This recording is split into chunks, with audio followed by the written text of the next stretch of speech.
कहे तो से सजना ये तो हरी सजनिया, पग पग लिए जाऊं तो हरी बलैया मैं, पग पग लिए जाऊं तो हरी बलैया। सहरसा नाव के साथ मौजूद हैं बिहार की चर्चित गायिका और मंचीय कलाकार अपूर्वा प्रियदर्शी, जिन्होंने अपनी मधुर आवाज और बहुआयामी गायन से एक अलग पहचान बनाई है। बॉलीवुड गीतों से लेकर गजल, भजन और लोक संगीत तक अपूर्वा हर शैली में पूरी सहजता के साथ श्रोताओं का दिल जीतती रही हैं। सहरसा की बेटी अपूर्वा पाटलिपुत्र विश्वविद्यालय पटना से शिक्षित हैं और एक रियलिटी शो सिंगर भी रह चुकी हैं। स्टेट लेवल यूथ फेस्टिवल 2019 में उन्होंने लाइट सोलो वोकल और सेमी क्लासिकल में प्रथम स्थान हासिल किया। दूरदर्शन बिहार पर उनकी प्रस्तुतियां खूब सराही गई हैं। सोनपुर मेला, उमाशंकर महोत्सव और गौतम अहिल्या महोत्सव जैसे बड़े मंचों पर उनकी शानदार परफॉर्मेंस दर्शकों को मंत्रमुग्ध कर चुकी है। बिहार के उप मुख्यमंत्री द्वारा उन्हें सम्मानित भी किया जा चुका है। देखिए ये खास बातचीत। नमस्कार, मेरा नाम अखिल मल्होत्रा है और आप देख रहे हैं सहरसा नाव। अभी हम आपको जिनसे मिलवाने वाले हैं बहुत अच्छी सिंगर है, अपने सहरसा की स्वीप आइकॉन है। मतदाता को जागरूक करने का होता है ना, ब्रांड एम्बेसडर है कि वोटिंग करना चाहिए। और आज जिस दिन हम इंटरव्यू कर रहे हैं ये है 16वां राष्ट्रीय मतदाता दिवस 2026 और अभी मौजूद हैं प्रेक्षागृह में ही कार्यक्रम खत्म होने के बाद। सरस्वती पूजा जो है शुक्रवार को मूर्ति जो है उस दिन सरस्वती माँ की बैठी है और शनिवार होने की वजह से बहुत लोग जो है आज विसर्जन कर रहे हैं। और गायकी में माँ सरस्वती की जो कृपा है सबसे ज़्यादा उन्हीं की कृपा है। हाँ, तो मिलवाते हैं हम आपको। अच्छी गायक है, सहरसा की बेटी है, अपूर्वा प्रियदर्शी। बहुत बहुत स्वागत है आपका सहरसा नाव में। Thank you so much. Saharsa now के जितने भी दर्शक हैं, सहरसा के जितने लोग हैं जो आपके चैनल को देखते हैं, सबको मेरा प्रणाम। और आज नेशनल वोटर्स डे है तो सभी को शुभकामनाएं।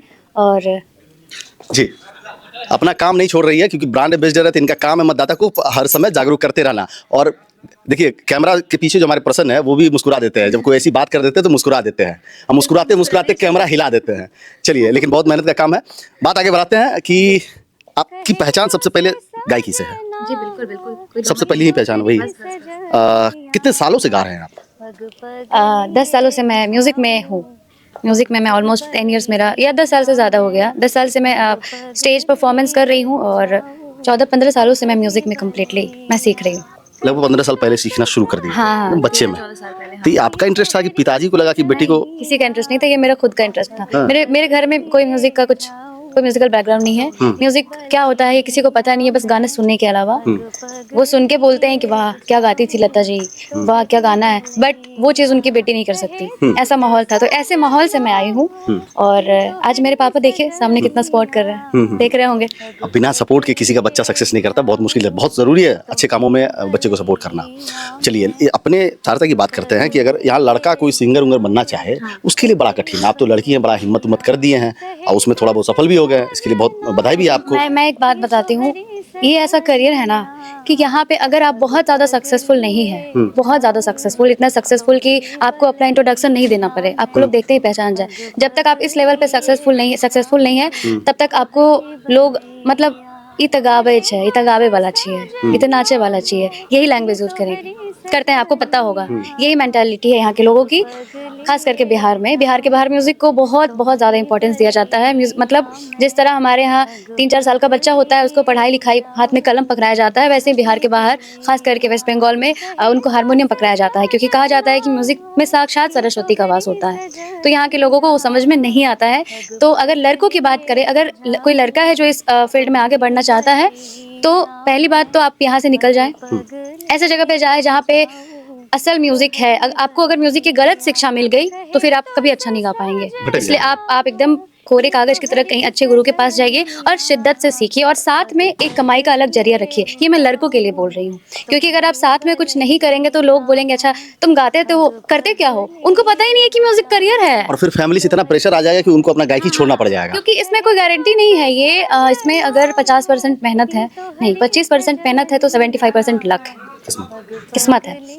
तो ये तो किसी को पता नहीं है, मुझे नहीं पता है मेरी किस्मत कब चमकेगी, क्या होगा। हाँ। क्या होगा।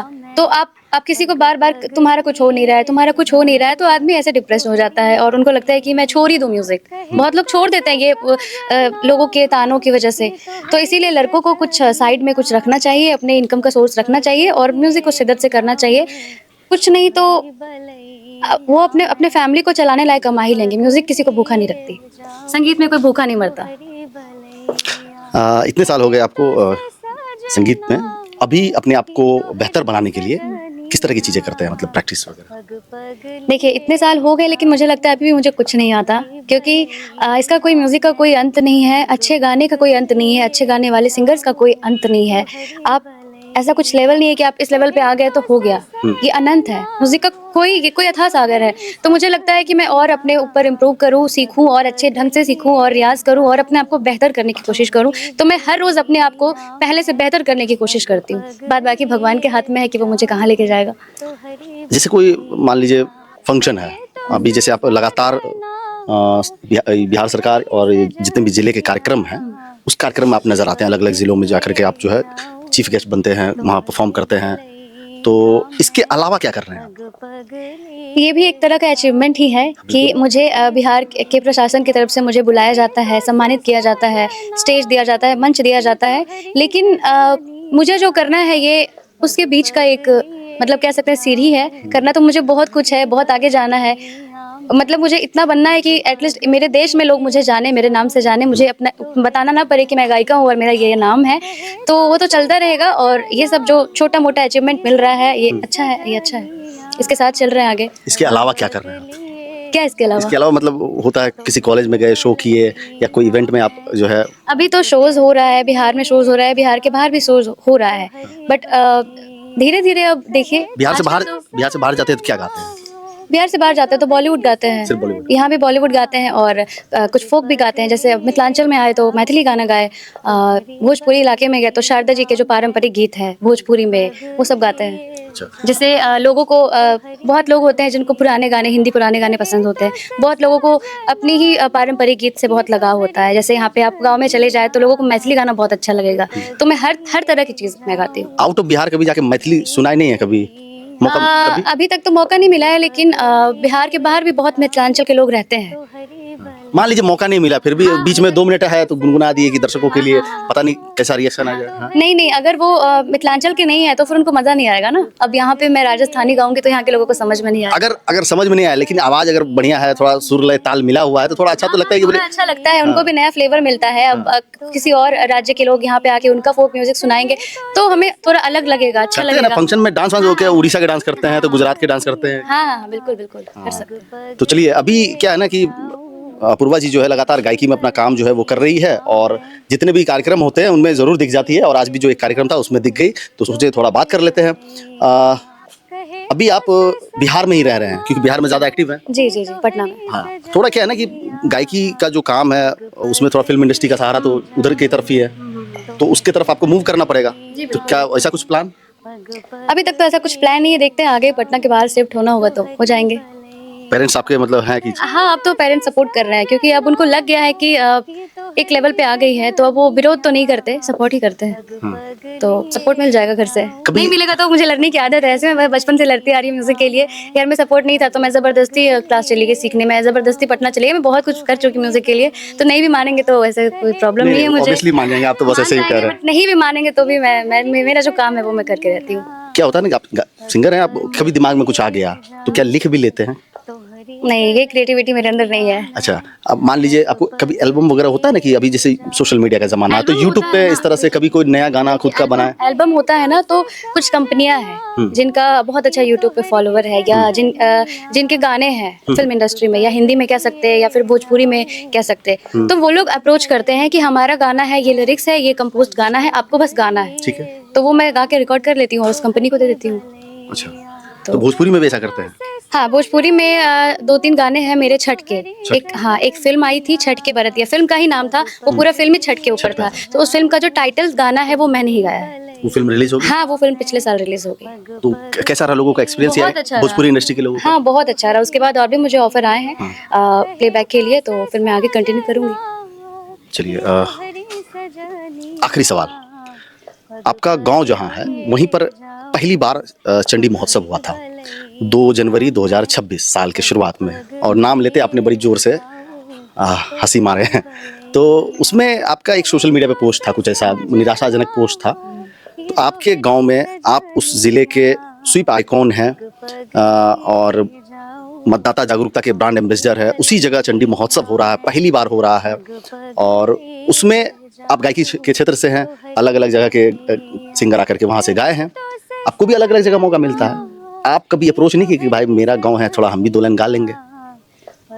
नहीं, अगर मैं कहीं भी गाने जाती हूँ तो अगर आप मुझे प्यार से श्रद्धा से बुलाओगे तो मैं आऊँगी। मैं क्यों बोलूँ कि आप मुझे बुलाओ? मतलब अगर मैं गेस्ट हूँ तो मैं क्या आपको बोलूँगी कि मुझे बुलाओ एज अ गेस्ट? कभी किसी तरह इस तरह का अप्रोच नहीं हुआ? ऐसा कभी अप्रोच कहीं नहीं हुआ, मेरा किसी ज़िले में नहीं हुआ। बहुत प्यार से, बहुत इज़्ज़त के साथ मुझे बुलाते हैं और मैं बहुत प्यार के साथ, इज़्ज़त के साथ मैं भी आती हूँ और सबका बहुत सम्मान करती हूँ, स्टेज का बहुत सम्मान करती हूँ। मुझे कॉल आया था, लेकिन कितने तारीख को कॉल आया था? कॉल तो आया था 4-5 रोज़ पहले कॉल आया था मुझे, लेकिन कुछ अब क्या ही बोलूँ मैं नहीं हो पाया, मतलब क्या बोलूँ मैं सबके सामने। अच्छा, कोई मतलब ऐसी बात रहे हो गई जो ऐसे समझ जाओ कि कुछ कम्युनिकेशन गैप की वजह से कुछ मिसअंडरस्टैंडिंग हो गई थी, जिसकी वजह से डीएम सर तक शायद बात नहीं पहुंच पाई। उनको नहीं मालूम था कि गांव में हो रहा है, मैं उस गांव की हूं, तो बस थोड़ा कम्युनिकेशन गैप की वजह से थोड़ा प्रॉब्लम हो गया, जिस वजह से मुझे वो पोस्ट डालना पड़ा। पोस्ट रखे हैं कि डिलीट कर? नहीं, डिलीट क्यों करेंगे? अच्छा, नेक्स्ट टाइम अगर आपको बुलावा आता है बिल्कुल आएंगे, क्योंकि वो जो गांव है और वो जो मंदिर है, हम वहीं बड़े हुए हैं। वहाँ पे हम जिस फील्ड में वो महोत्सव किया जा रहा था, वहाँ पे हम लोग को खेलने लेके जाया जाता था जब हम लोग बच्चे थे। तो वो थोड़ा लग गया कि ये मेरा खुद का घर है जहाँ पे हम बड़े हुए हैं, और वहाँ पे ऐसा होना तो सही नहीं है। तो इसलिए मैंने वो पोस्ट डाला था, तो उस पोस्ट का प्रभाव भी पड़ा है काफ़ी ज़्यादा। तो अभी आगे और होने वाला है कुछ प्रोग्राम, तो उसमें मुझे बुलाया गया है, तो आऊँगी मैं। विराटपुर में? नहीं, विराटपुर में तो अब बाकी नेक्स्ट ईयर। हाँ, बाकी इसी जिला के दूसरे अन्य महोत्सवों में। अच्छा, लेकिन आप बोलते बोलते चुप हो गए, कुछ तो बवाल था जो आप नहीं बोले। चलिए कोई बात नहीं। सहरसा डायरेक्टली जिला प्रशासन को भी दोषी ठहराना तो ये सही नहीं है, क्योंकि ये सब काम तो डायरेक्टली जो अधिकारीगण होते हैं, जो सिस्टम होता है, सिस्टम के अनुरूप होता है। बहुत सारे लोग होते हैं हाँ, system में। होते हैं, बहुत लोग होते हैं, बट ऐसा भी होता है कि जो नीचे स्तर के जो ऑफिसर्स होते हैं या नीचे स्तर के जो नॉर्मल लोग होते हैं, वो लोग ही आपस में कर लेते हैं मैनेज। वहाँ तक प्रशासन तक बात आ ही नहीं पाती है।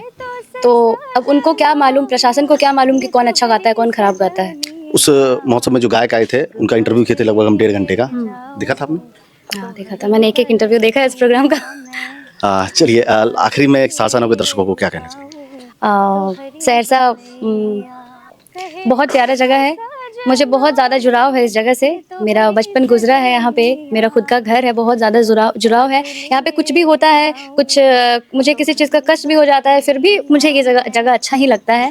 तो मैं बस यही कहना चाहूँगी कि आप लोग एक दूसरे को सपोर्ट करें। पहले अपने घर की बेटी को आगे बढ़ाएं, अपने घर के बच्चों को आगे बढ़ाएं। आप सबसे पहली जिम्मेदारी आपकी बनती है कि आप अपने घर के बच्चों को आगे बढ़ाएं। बाहरी कलाकारों को तो स्टेज और मंच मिलता ही है, बाहरी कलाकार लोग तो काम करते हैं, लेकिन सबसे पहले हम अपने बच्चे को आगे बढ़ाएंगे, फिर आगे की बात करेंगे। तो इसीलिए आप मतलब अपने ही जिला में अपने ही लोगों की टांग ना खींचे, अपने जिला को आगे बढ़ाएं, इससे आपके जिले का नाम होगा। अगर आपके जिले के कोई लोग अच्छा कर रहे हैं तो ये तो हमारे पूरे शहर के लिए बहुत गर्व की बात होगी ना।